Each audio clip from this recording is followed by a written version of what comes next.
Video کو like اور share کر کے اپنی محبت کا اظہار ضرور کیجیے گا اور چینل کو سبسکرائب کیجیے گا تاکہ آپ کا اور ہمارا رابطہ بنا رہے۔ اب ہم شروع کرتے ہیں یونس علیہ السلام کا قصہ۔ یونس علیہ السلام ایک عظیم اور کریم نبی تھے۔ ان کا قصہ قرآن کریم میں ایک انوکھا قصہ ہے۔ آپ کے والد کا نام متّا تھا اور آپ سیدنا ابراہیم علیہ السلام کی نسل سے تھے۔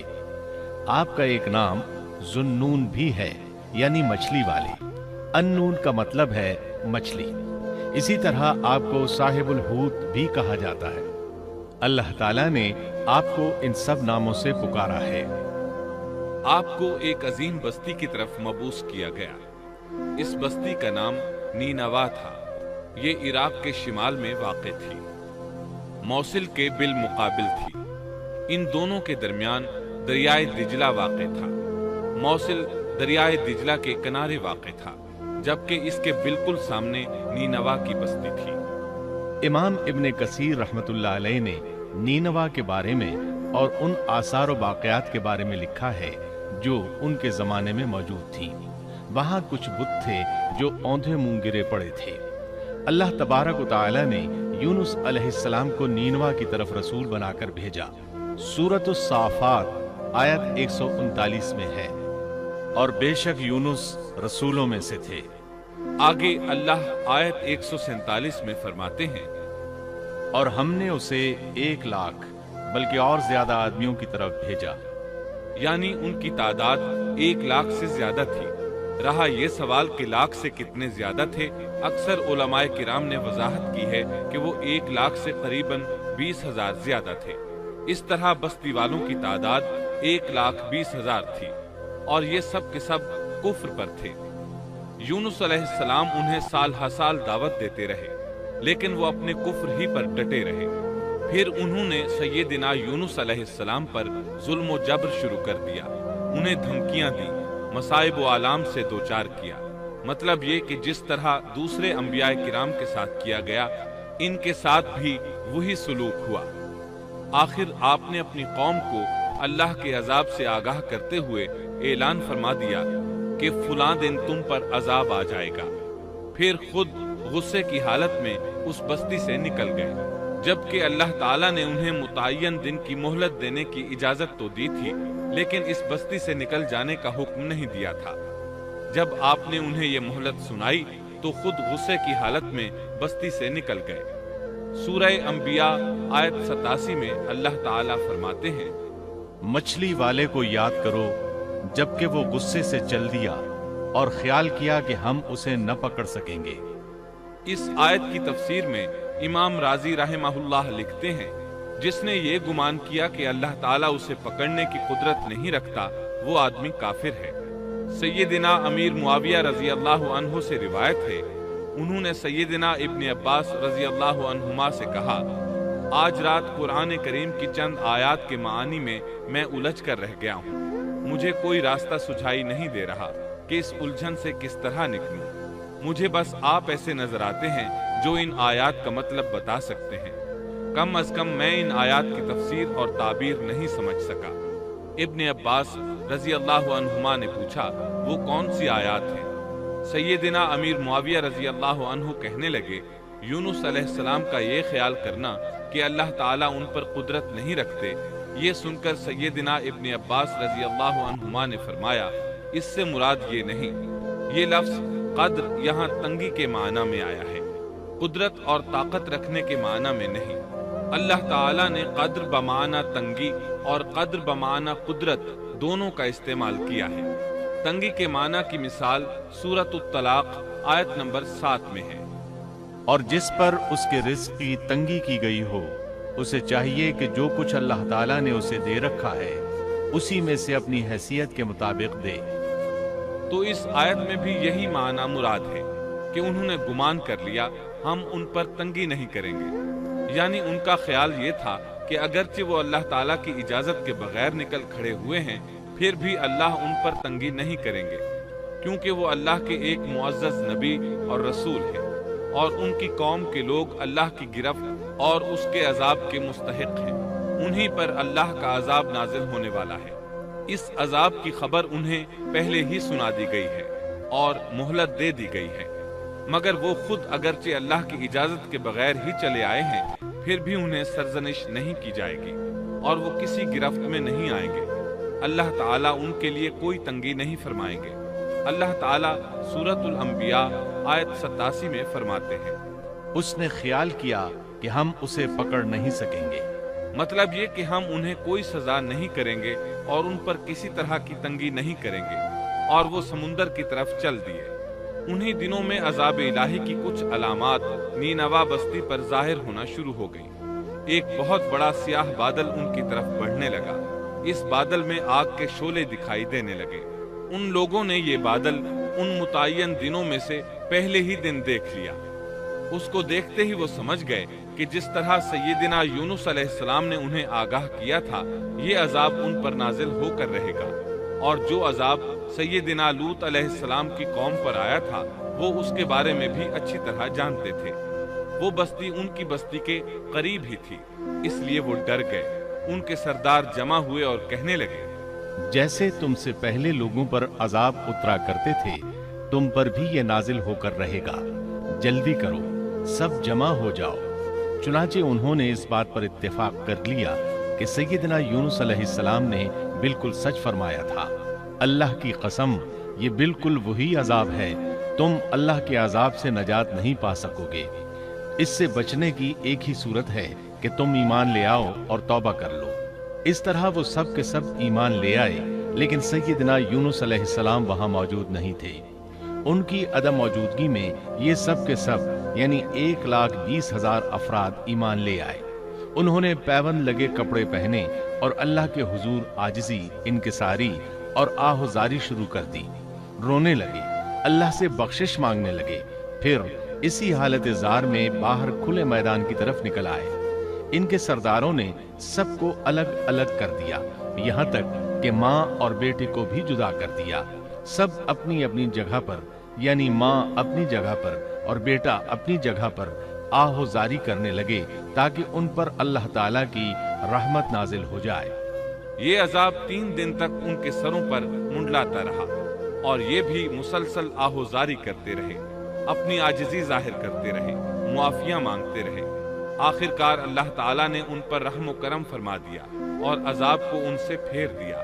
اللہ تعالیٰ سورہ یونس آیت 98 میں فرماتے ہیں، چنانچہ کوئی بستی ایمان نہ لائی کہ ایمان لانا اس کے لیے فائدہ مند ہوتا، سوائے یونس کی قوم کے۔ مطلب یہ کہ سابقہ امتوں میں سے کسی کے بارے میں یہ سننے میں نہیں آیا کہ پوری قوم ایمان لے آئی ہو۔ تمام بستیوں میں ایک بھی بستی ایسی نہیں تھی، بس ایک یونس علیہ السلام کی قوم ایمان لے آئی۔ اللہ تعالیٰ سورہ یونس آیت 98 میں فرماتے ہیں، جب وہ ایمان لے آئے تو ہم نے رسوائی کے عذاب کو دنیاوی زندگی میں ان پر سے ٹال دیا اور ان کو ایک وقت تک کے لیے زندگی سے فائدہ اٹھانے کا موقع دیا۔